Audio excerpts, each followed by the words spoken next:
It's been an exceptionally busy year for you. Can you sum up what it's been like commentated on the Rugby World Cup and Ireland's heartbreak? Do we have to talk about Ireland's heartbreaks there? Look, you know what? It was a brilliant tournament, like for loads of different reasons. The French know how to put on a show, first of all. Like I travelled around Paris, Marseille, and got to experience a lot of the country, and they love the rugby there. So, like from that point of view, it was fantastic.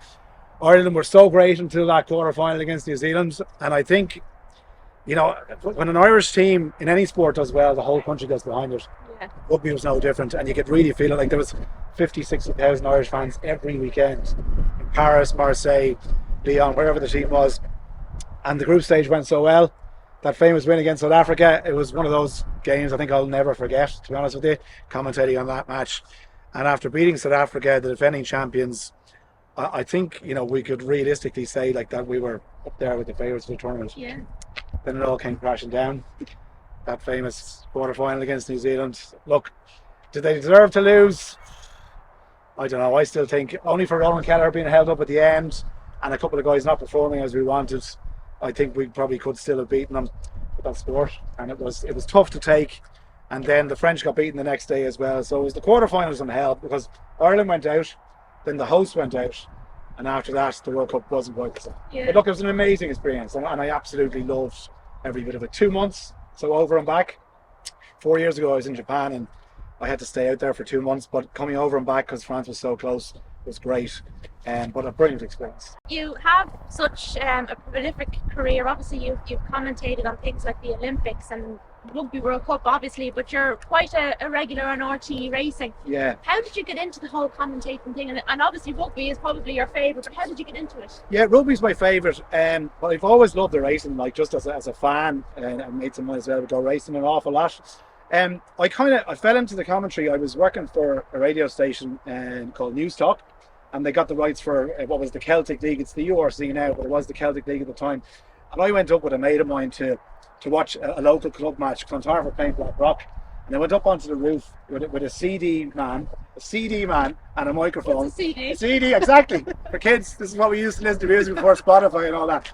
We recorded ourselves in the lash and rain, and I gave it to Jerry Gilroy, who was the head of sports. Jerry, have a listen to it. So, yeah, it's not too bad. Like the sound effects aren't great and the rain and all that kind of stuff, but just something there we could use. So basically, he gave me a few trials, and from there it kind of progressed. 2007 News Talk got the Rugby World Cup, and then ended up commentating with George Hook on that, and then from there went into RTE. So I kind of developed from that.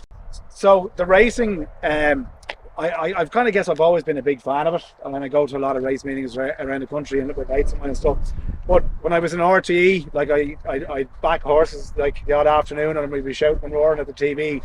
And then when I got a chance to present Game On, we did an awful lot of racing, probably a little bit too much.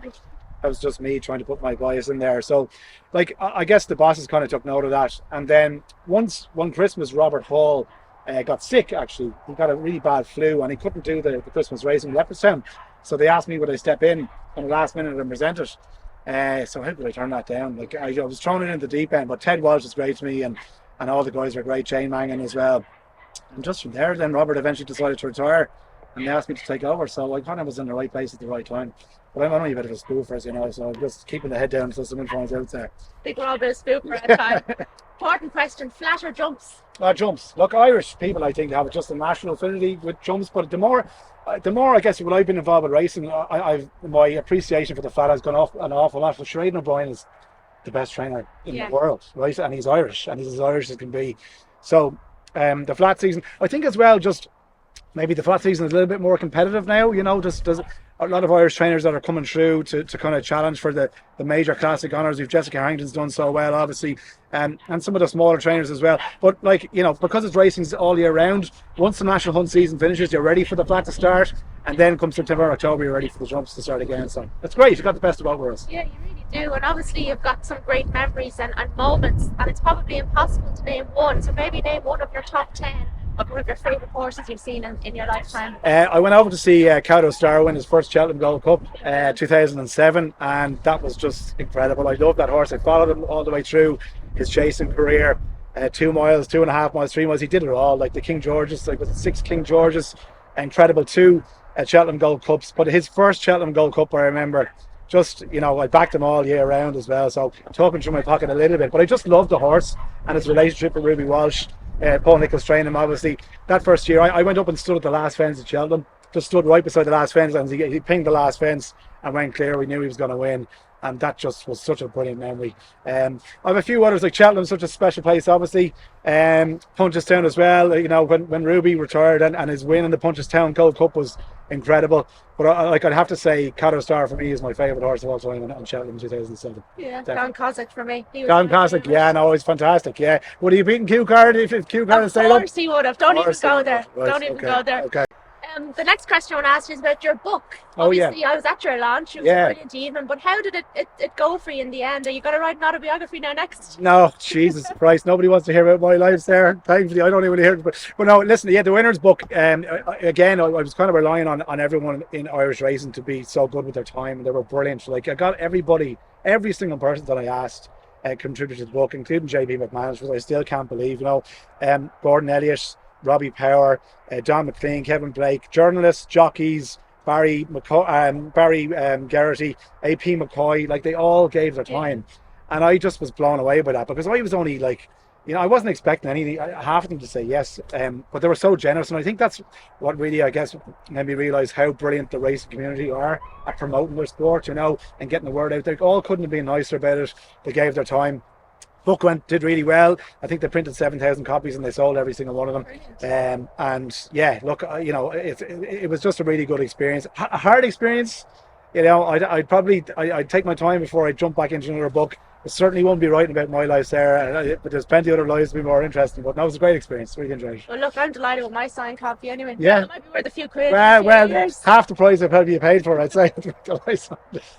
What are your future ambitions? Obviously, you're brilliant at the commentating, but is there anything else that you'd like to get involved with? Or we might see you on Dancing with the Stars some year, will we? Do you know what? If you see me with Dancing with the Stars, Sarah, you think I've had an lobotomy or something like that. Or it's not me, someone pretending to be me. Look, fair play. Obviously, Des Cahill and Marty have done it from the sports department.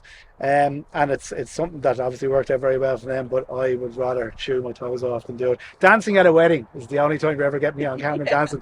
But look, long term, I mean, I'm loving the rugby commentary. We've loads of it at the moment. Six Nations only around the corner now after Christmas, and the racing presenting as well is great. I might decide to throw myself into another book. I kind of have an idea for something at the moment, so I'm kind of just building that as we go, and we'll see what happens. But you know, look, I think, you know, I love my job. Obviously, you know, with the kids at home as well, life's pretty busy at the moment, so happy out. Yeah, no, we're lucky to have you. I mean, you're a regular voice on our TV screens at home, but would we ever see you maybe as a host of the Late Late Show? No, definitely not. No, listen, I leave that to Patrick Kildare or whatever. Those lads, I'm too big to be on TV, Sarah. Anyway, the camera adds £10 and all that. But no, listen, I tell you what, I love radio as a medium. I've done a few podcasts as well, which I've kind of I'm dipping back into now at the moment. And you know, the commentary and the racing TV kind of keeps me busy. Like if mad money came in and offer, you never know. But I'm happy enough where I am. Never say never. Yeah.